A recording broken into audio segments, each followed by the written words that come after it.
चलने वाली है। 5वां मुख्य स्नान है महाकुंभ में, संगम में ये पुष्प वर्षा होगी और पहले भी ये पुष्प वर्षा की तस्वीरें सामने आई थी। एक बार फिर से आज आप पुष्प वर्षा होते हुए देख पाएंगे।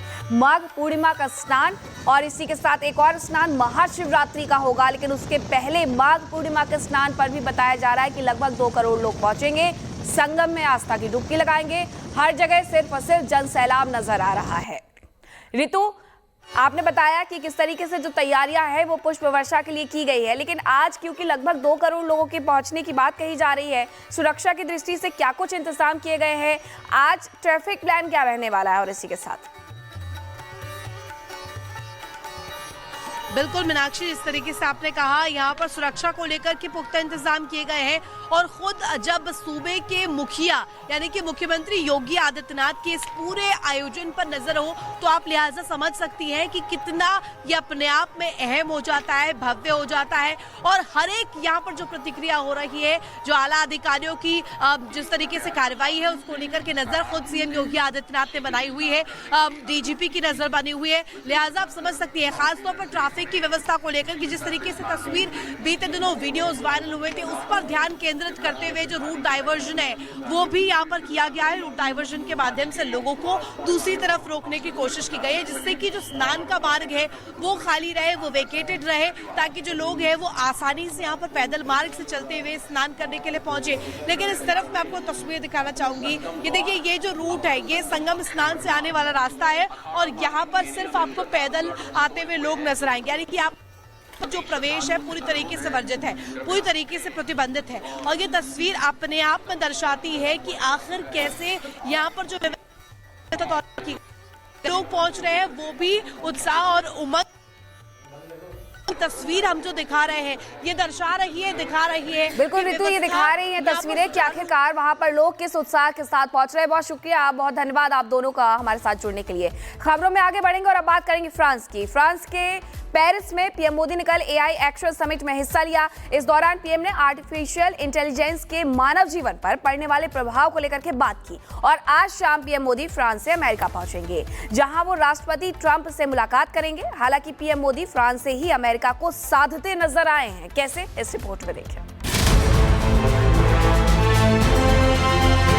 फ्रांस में झांकी, यूएस में पिक्चर बाकी, फ्रांस से ही अमेरिका को साध रहे मोदी। पीएम मोदी की डिनर डिप्लोमेसी।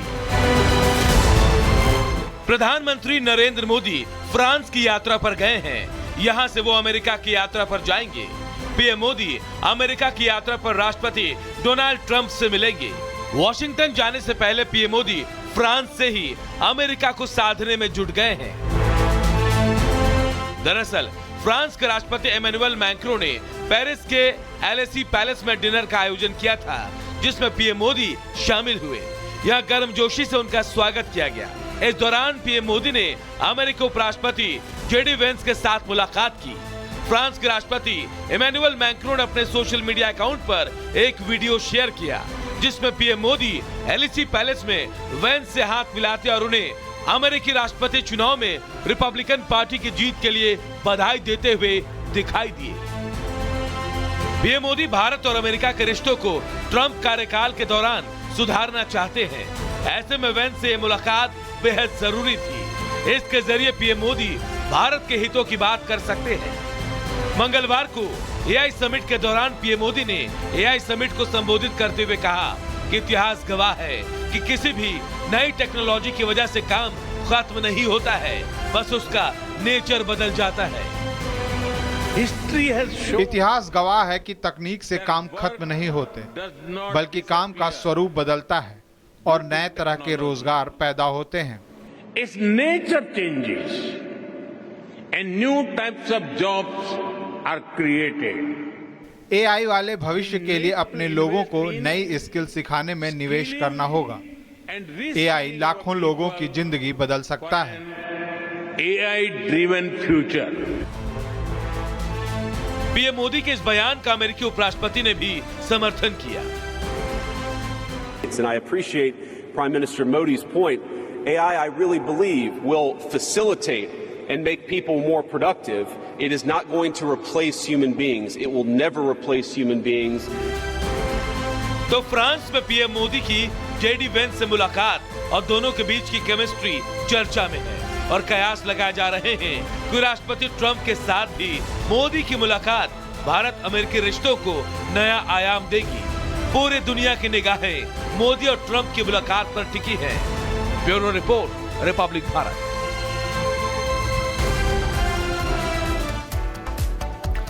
और चलिए अब बात करते हैं सीईओ फोरम में मोदी मंत्र की। दरअसल अपने फ्रांस दौरे के दौरान प्रधानमंत्री नरेंद्र मोदी ने भारत फ्रांस सीईओ फोरम को संबोधित किया। ये 14वां फोरम था जिसे प्रधानमंत्री ने संबोधित किया और अपने संबोधन के दौरान पीएम ने कहा, भारत की अर्थव्यवस्था का जिक्र किया और कहा कि भारत में निवेश करने का जो समय अभी है वही सबसे सही समय है।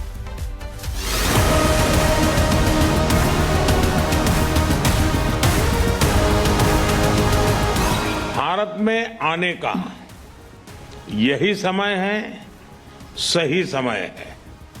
फ्रांस की धरती से पूरी दुनिया ने पीएम मोदी का एआई पर दिया भाषण सुना।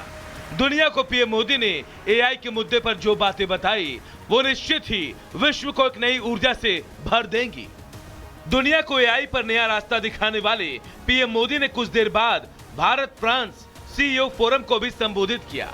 फ्रांस के राष्ट्रपति एमेनुअल मैक्रों ने भारत फ्रांस सीईओ फोरम में पीएम मोदी का अभिवादन किया। इस दौरान प्रधानमंत्री ने अपने कार्यकाल में अर्थव्यवस्था को लेकर हुए विकास का पूरा लेखा जोखा रखा। मैं आप सबको कहता हूं कि भारत में आने का यही समय है, सही समय है। 2047 तक विकसित भारत का संकल्प लिया है। इन्वेस्टमेंट्स और कोलैबोरेशंस की अनेक संभावनाएं हैं।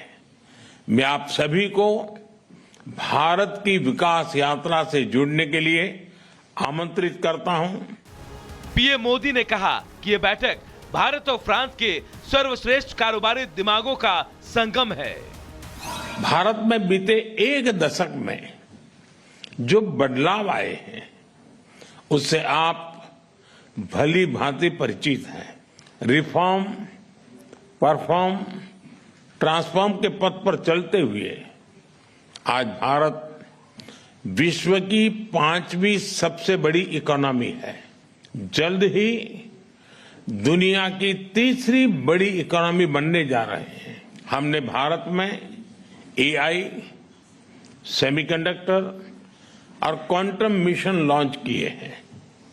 डिफेंस में हम make in India and make for the world को प्रोत्साहित कर रहे हैं।